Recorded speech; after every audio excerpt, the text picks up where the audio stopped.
there's always some kind of a goal orientation involved in this in thinking about what people call enlightenment. Um, that's like a dead giveaway. If there's any orientation towards a goal, then there's a certain amount of stress already going on, and so that's a telltale sign that there's something not quite right, because before there was a goal, there was no stress. So now we've got a goal which we think is noble, but we've got stress. So what was that before, if, in contrast to this noble goal? What was before the goal? But we don't go there. We don't think about that. We don't look at it. We think automatically discard it, because if we've put up some kind of a goal on a pedestal as special, then the opposite has got to be low and not special and unimportant and not worth it. And really, all the while that we're giving so much importance to this goal that we're striving towards, whether it's thinking, when will it happen? Why doesn't it happen to me? What can I do to make it happen? It doesn't matter. It's all an orientation towards a goal. So in setting up this goal as special, we're actually putting down that which already is, and that which is the answer to what we're looking for, which is what we are already. So actually, we are creating the stress. We are creating this lead weight on things, which gives this feeling of heaviness, of discontent, because we've put the essence of things down, because we want something more special and higher and more divine. This orientation towards the goal is such that we would actually sacrifice our life for it. It's the vain pursuit of the ego. Vain in the sense of that it's in vain. It doesn't go anywhere, doesn't reach anything, and vain in the sense of vanity as well.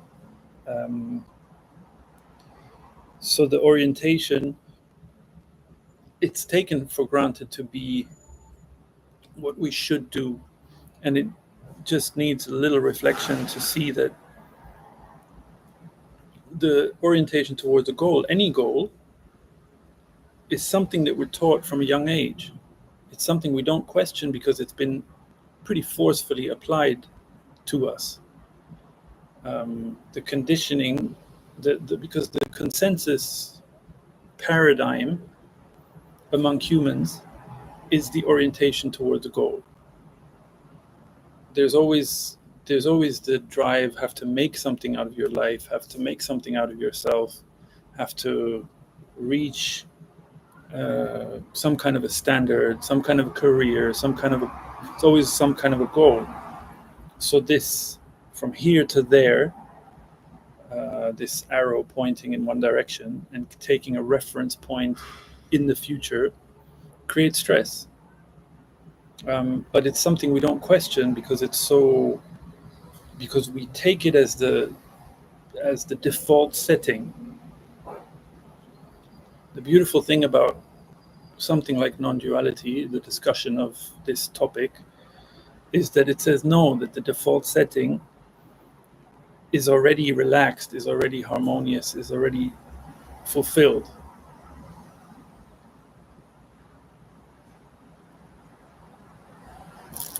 It's like an example would be a field, and then there's a path in the field, so it automatically creates like from here to there, cross this field. But what if there's no path in that field at all?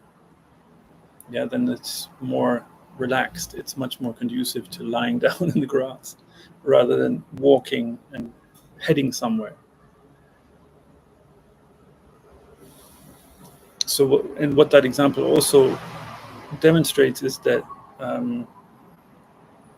what we do all the time in this orientation towards a goal is that we try to find the right road, whether it's towards enlightenment or towards a career goal, any from here to there. It involves looking for the right road.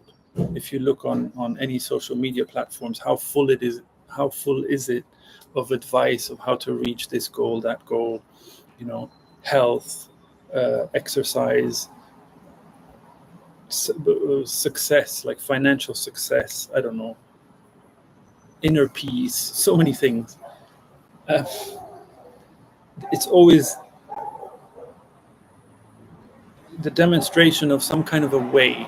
So in this example of a field with the path in it, it's a path. So it's already been made. It's already been walked by others.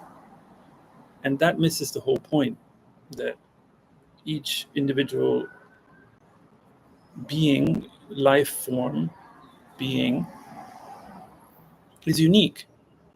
And uniqueness means that you can't have it twice. So that you could say that's also implied in the word non-duality, not two. Yeah, uniqueness. It's like a central principle, you could say, and uniqueness implies that whatever road of growth that the organism has is unique. It can't be done twice the same way. So how could it ever lead to, like, the point would be the fulfillment of that unfolding, right? The fulfillment of each unique way of living. So how could that ever happen if we walk on a pre-prescribed path?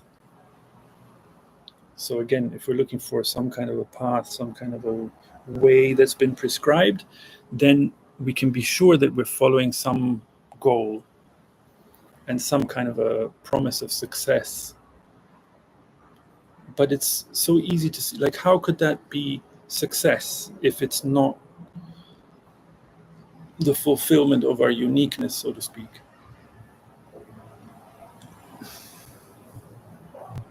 It would be success in other people's eyes. Yeah, okay, congratulations. Like, I don't know. It seems to me like a weak goal. That's maybe the weakest goal. Not that goals have any value anyway, but really the pursuit of other people's attention, which is implicit in all goals, actually, is, it's ironic because we're so preoccupied with pursuing a goal such as financial success, for example. Like, now I've made it, but made what? Made it to what? To recognition from others.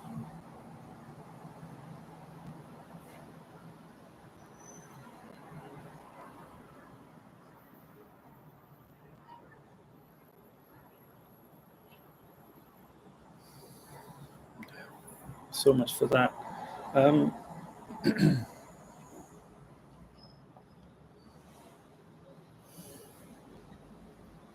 It's actually whatever heights that we get to, it's actually much more restricted than would be the completion of the uniqueness of each life form. Like a flower going from the seed or a tree from seed to full fruit, to complete unfolding of that tree or flower. That cycle, that's much more like no goal that we set ourselves and work towards and strive towards could ever be as rich as that, ever. And if we forego the natural modus operandi, then we thwart ourselves, our life becomes smaller. It doesn't matter how much attention we do get and how glorious we think we are. And there of course there are dangers in that, because the danger of delusion, and this is particularly true for this subject and for spirituality, because there can be a point where we get the gift of some kind of an insight or some kind of an opening or some kind of a glimpse, no matter how big that is or seems to be, but then we make an assumption based on it. Okay, now I've reached something, I've reached some level, I've become enlightened or whatever. That's, yeah, then we really, it becomes like a complete isolation from the true source, because it's kind of like we've perfected this self-importance. And I can't think of anything more sad than to live a life having assumed that we've now reached some kind of a platform or some kind of a pedestal, yeah, when the gift has actually been missed, it's been hijacked, it's been abused, it's been misused to shine a light on ourselves. Yeah, this is unfortunately what goes on YouTube a lot. There are a lot of people who speak about the subject, and a good 90% of them, I would say, have this false assumption, and then, but it depends. It's really down to each. We all have our senses, our common sense, to tell us what's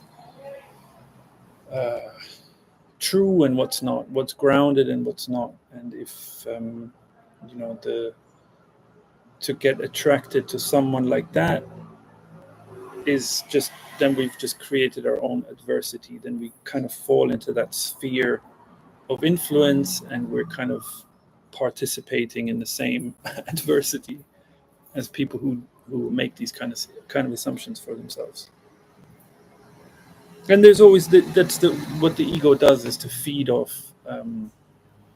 other people's energy, and then there's like a mutual flattery going on. And here, give me your attention, then I will give you some kind of a little hint at what you can do, even though I'm going to talk about that there's nothing to do. Yeah, so just relax and just do this and just do that. Yeah, it's unfortunate, but still, the subject itself is interesting enough to be able to eke out what's actually genuine, and which is always refreshing.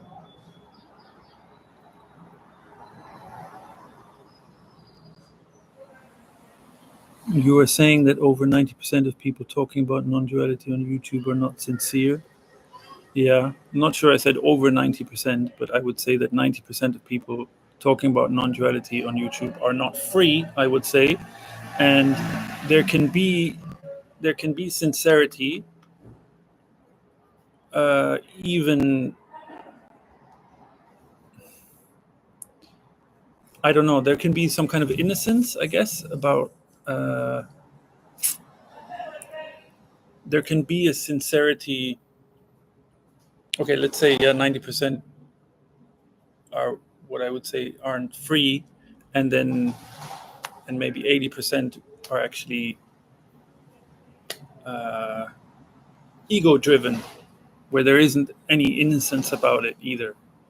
I don't know. I don't know if that makes sense, but yeah, something like that.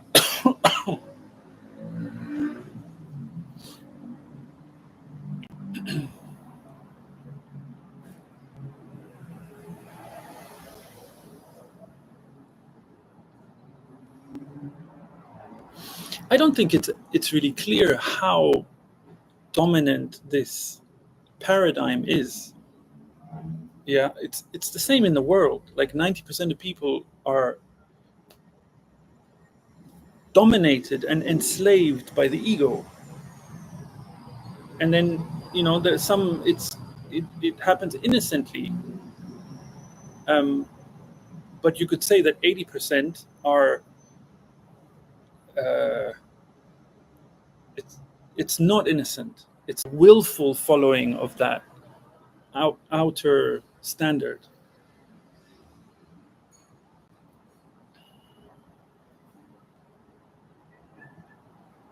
Yeah, it doesn't seem to be clear like how significant this actually is. Like, it's if you listen to these kind of videos and you have some kind of a feeling like, ooh, that's something fresh, it's because there's a resonance. Yeah, it's not because that person is so amazing or so special. It's because there's a resonance, because something comes out that speaks to the DNA.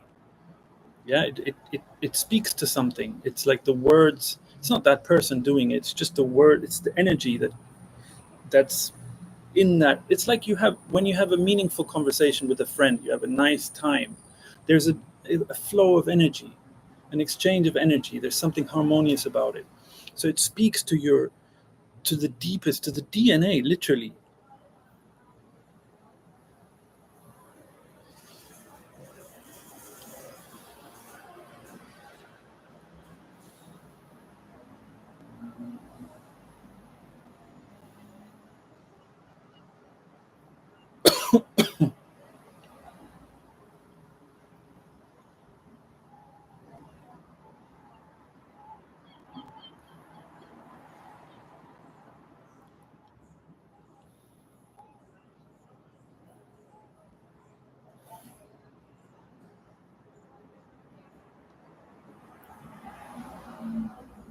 So this thing, this resonance inside, we don't take that seriously enough. So the way we listen to these things or watch these videos is like, that's an interesting idea. Yeah, this one said that. Let me accumulate what people said so I can sound knowledgeable now. Yeah. Instead of really being open to this inner resonance. Because that will also tell you the things that aren't quite right. There's something not quite right about that. Yeah.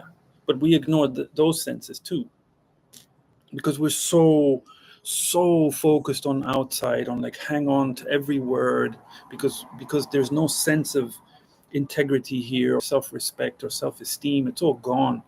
It's there's no we don't take that seriously at all. We don't go from that point and filter everything through that.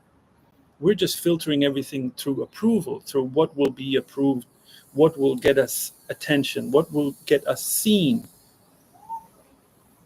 Anyway, or what we think we've heard something, and then this is now some philosophy or way of thinking. So we filter everything through that. Does it accord with that? No. Okay, throw it away. Does it agree with that? No, throw it out.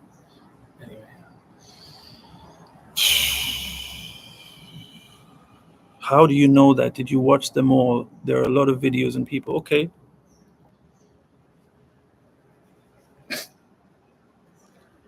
I'm not talking about knowledge here. And of course, I didn't watch them all. That would be the most boring thing I could ever think of. And there are a lot of videos and people. Yeah, okay. If you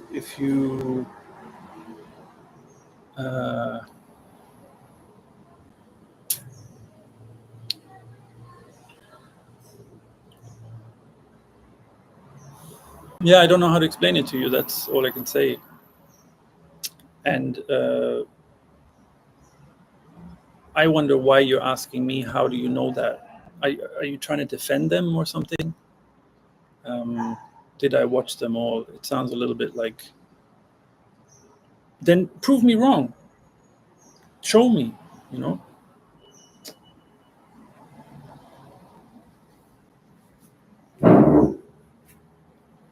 So how many speakers do you think there are? 1,000? Show me 10 that are genuine. Show me. Just 10.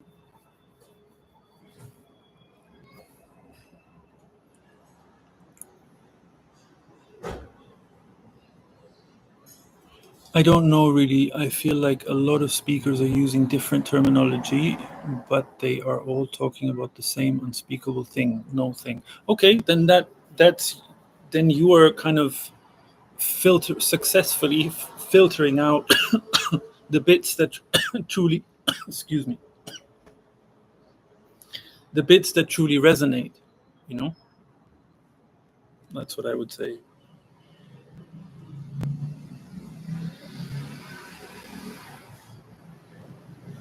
Or maybe you've just been lucky and haven't come across any ungenuine things. But it can also be like that, because what people do is that they have listened to so much non-duality, and then they start speaking because of some assumption of that something has now happened, some level has now been reached. So they will regurgitate words, lifeless words that they've read or heard. Okay, and then it's the same words, so you've heard them before, so you're like, okay, they're talking about the same thing. But yeah, if you're actually hearing different terminology, then you might be lucky in the sense that you've heard a lot of genuine speakers, or that you've been able to filter out, your common sense is healthy and you've filtered out the bits that are. It's the same with religions, yeah, like Christianity, Islam, Buddhism, Hinduism, whatever. These structured and organized religions, look what they've done in the world. Look how much damage has been done in the name of religion. Look how much nonsense is written in scriptures. But there is a seed of an original glimpse, let's say, in each one when they talk about love, right? So you could say that too. They all use different terminology, but they're all talking about the same thing in that sense.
What confuses me the most, that there's a lot of different approaches from the standpoint that there's nothing to do, or can, to the various techniques, meditations, etc. Okay, not sure that's finished your message.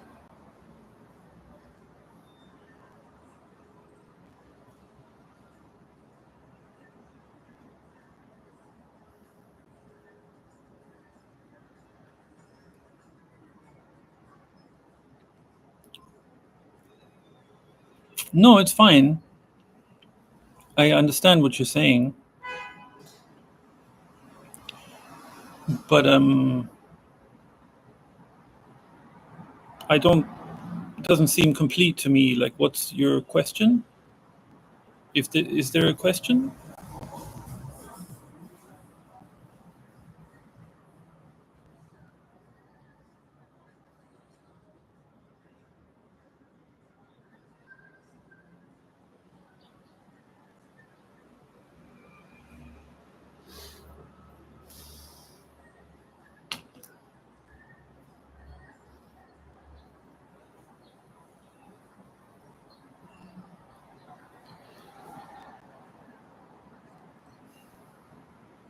The question would be something like that: is there something to do or not? To do in what sense? You only know that. I can't say that. You only know that. Like, because I don't know what you want to do in life, you know? Is there something you want to do? Like, people have different abilities, different talents, different things they want to fulfill. So your uniqueness is what counts. That's the only thing. That's the only part of this discussion. So I don't know. You need to know. You know that for yourself. Some people love to, I don't know, make music, become a, play sports, do some kind of business, whatever you love to do, man. I don't know. Like, you know, is there something to do? Some people love to just sit on a couch and eat potato chips. That's what they love to do. So, but would you call that something to do? Like, if you're training to be an athlete, is that your love or is it something you're doing? Call it whatever you want, doesn't really matter. The question, is there something to do or not, is misguided. It, it's an either or, which is duality, really. Yeah. Because the answer isn't going to satisfy you either. If I say yes, then you think, oh, but everybody says there isn't anything to do, and why does it have to include effort? And yeah, if I say no, then it's like, oh, but that's confusing because I don't know, like, how is anything ever going to happen then? So the question is misleading to you, not to me.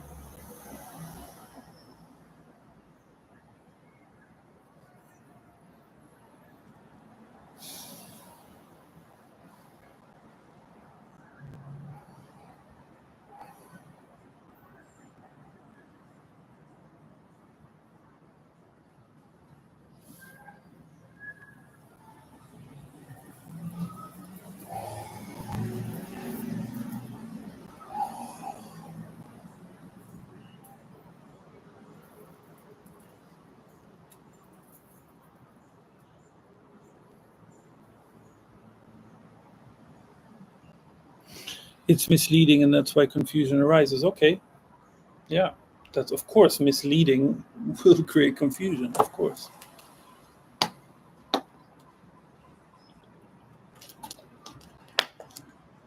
Then why are you running after a question that's misleading?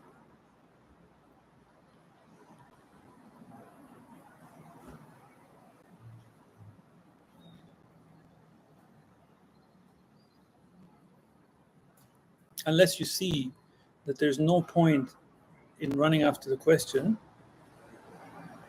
then your answer is going to be part of that question again. So again, you're misleading yourself. I wonder if you can see that.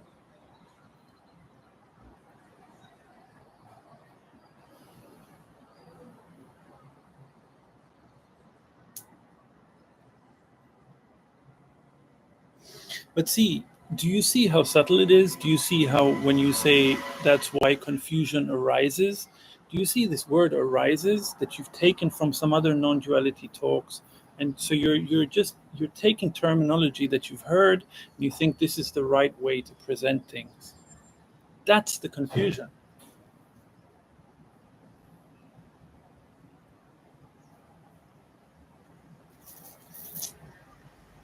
I don't know. got to be a little more critical than that, you know?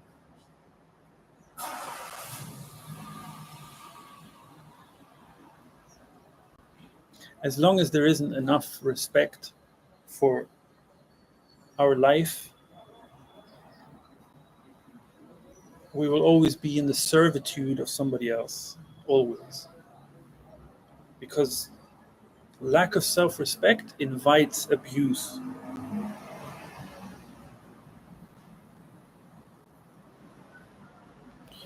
Oh, that's so nice. Thank you for your nice comment.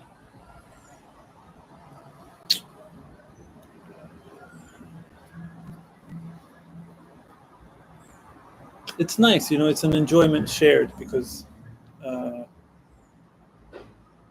yeah, to like, I find a tremendous amount of enjoyment and satisfaction in, like, it's very joyful when this resonance, when something is seen or like something is lifted or some kind of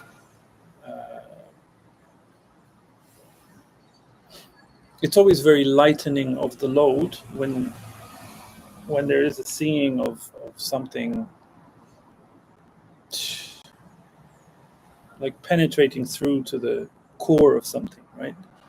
So that's very enjoyable, and then to be able to share that, like someone else says, like you're doing, that you enjoy it, it's like an enjoyment shared, which is nice.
On a practical level, are you planning your life on a long term, or are you simply living from day to day? um, okay, planning your life. How can you plan your life? I'm not trying to be funny, but how can you plan your life? And, but really think about this, yeah?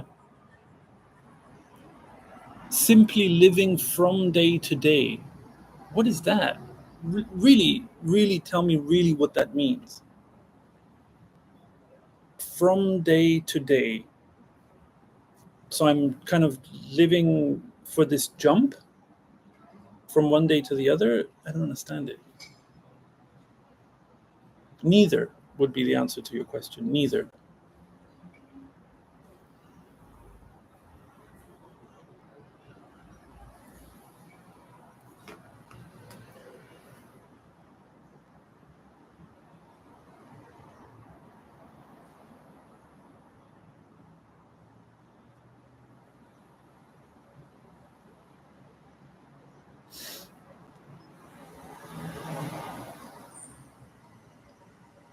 Simply living from day to day is like not worrying about what you will be doing or eating tomorrow.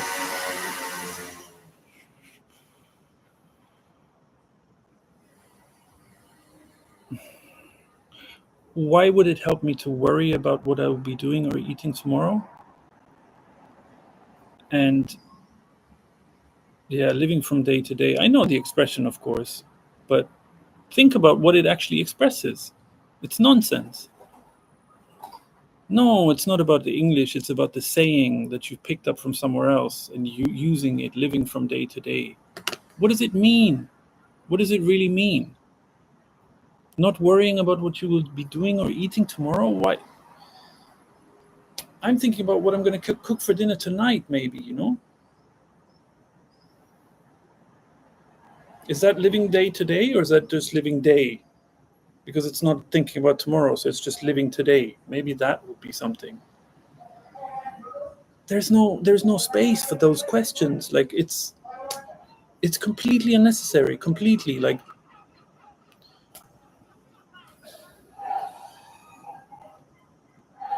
the only use would be if I wanted to define myself. Oh, I am this kind of a person. Look, I live my life from day to day. I'm so relaxed. I'm so worry free. I'm so happy-go-lucky, and oh, everybody else is running after some kind of success, but I'm not me. I'm so relaxed. No. Or the other extreme, I'm planning my life because I'm so organized. Look at me. It's always look at me.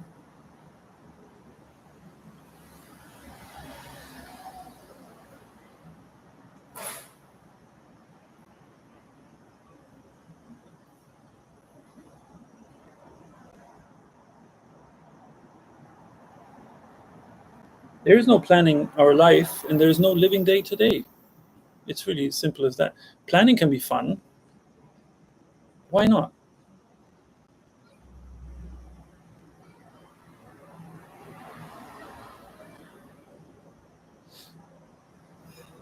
Like gone.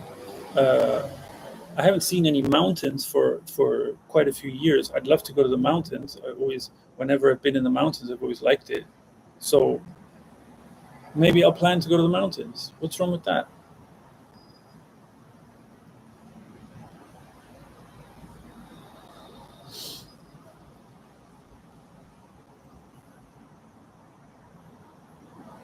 I was asking from a practical point of view. For example, if I want to perform some profession, I have to plan to go to particular studies. Well, you don't really, because if it's what you really want, then it will come into your path. Yeah, the right study or whatever. Okay, then you can still make yourself sound important and say I'm planning and I'm so dedicated and I'm now focusing so much and all that. Really, uh, okay, then you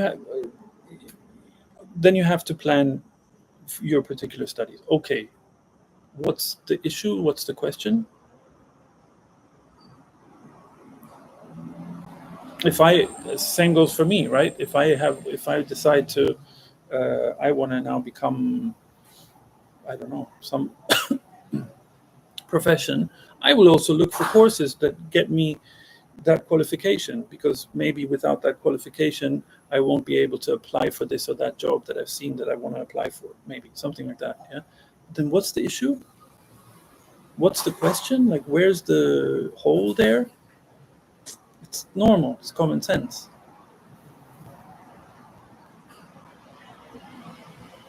So you're saying that all will happen what is meant to happen, and I do not have to worry about life.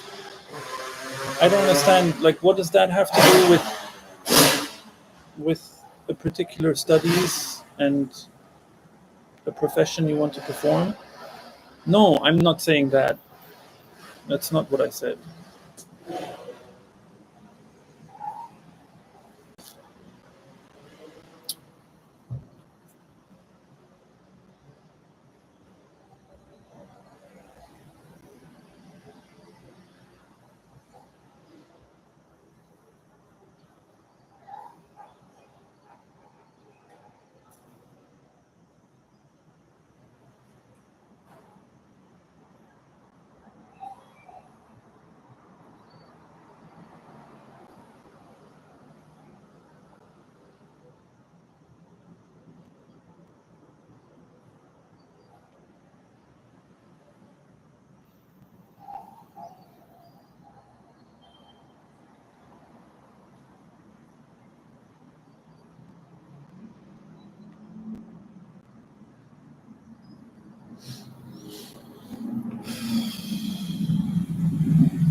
No, actually, what I am saying is that nothing that is meant to happen will ever happen, and you do have to worry about your life because that's the only way to be sure and be safe.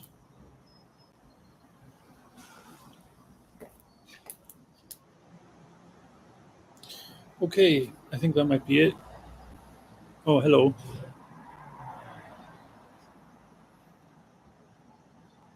Maybe not a question, but something about pride feels like an addiction or something. Yeah, it is, sure. Or it can be, for sure.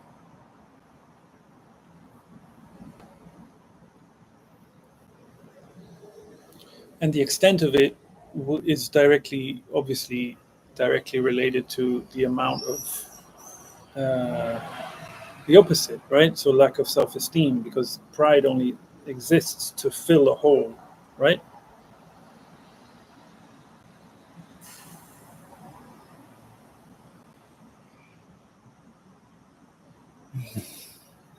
Hi there. Shit, I wish I could pronounce your name. I could probably do it if it was capital letters. You're in Greece? Where are you in Greece? Do I have any advice? Jazz fan number one. Do like I hope. Yeah. Anyway, that wasn't a question. So Thessaloniki. Okay. Maybe we spoke before. Not sure. Anyway, do you have any advice for someone who has meditated for decades without any significant progress? But now something changed. I can see my ego in everything I do, feel, or think. Uh huh. Okay. I don't know what you mean by advice. Like what advice I would be able to give. Um,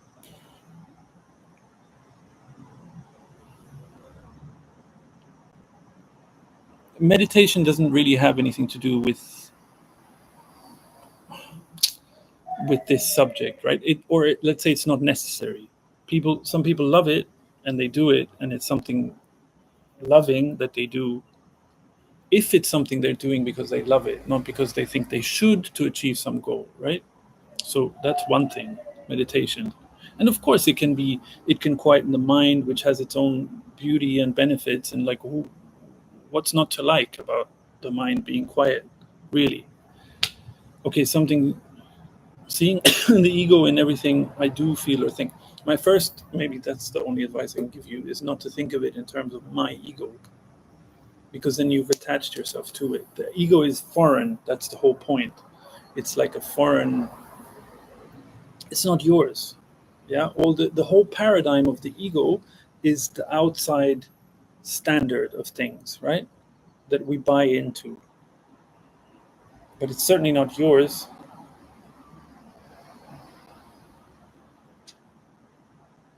Maybe it's like a parasite, you could say, but it's a foreign agent. Yeah. Yeah.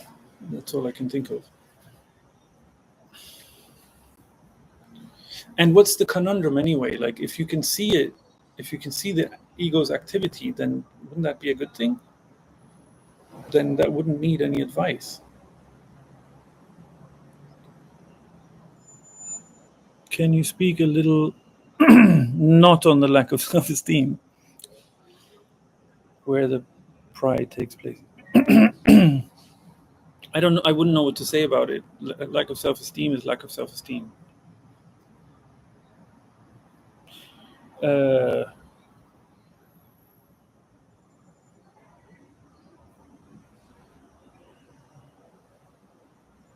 it comes from. It's very simple in the conditioning that we experience.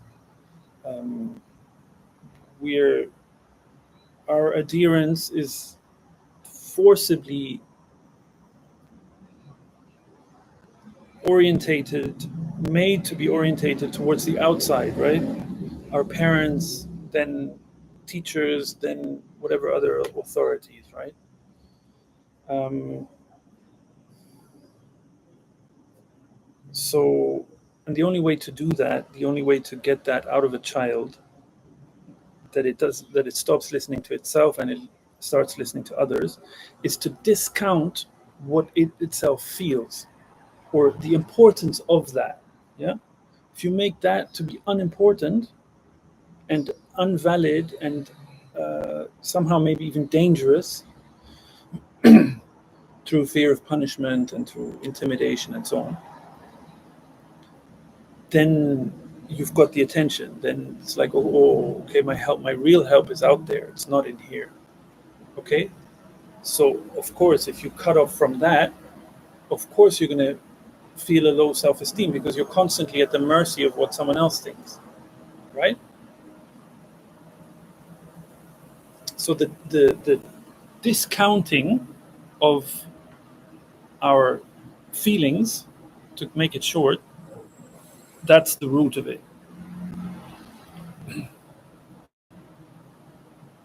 I'm kind of out of voice, so I got to stop it. But we'll talk about it again another time. Okay, if you want any heads up for talks, then I might also do some Zoom talks finally at some point. Then you can send me an email. The email address is in the About section of the channel, but only on a computer, not on a phone. It doesn't appear on a phone somehow. Yeah, that's about it. All right. No, sure, no problem. Talk to you again. Bye.